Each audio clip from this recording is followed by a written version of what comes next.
доколку уставните измени се услов за влез на Македонија во Европската унија, ние досега требаше да бидеме председатели на Европската унија, затоа што во неколку наврати го менуваме уставот токму на барање или во име на европската интеграција.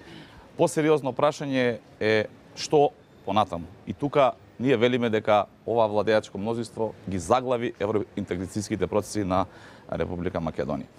Она што во изминатиот период го правевме, сиот изминат период, беше една проактивна улога од страна на ВМРО-ДПМН. Нудевме неколку решенија за овој проблем.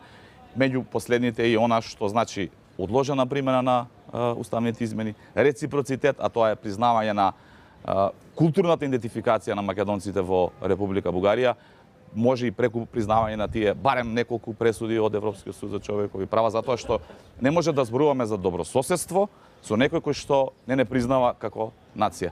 Не може да зборуваме за добрососедство со некој кој што ни го кочи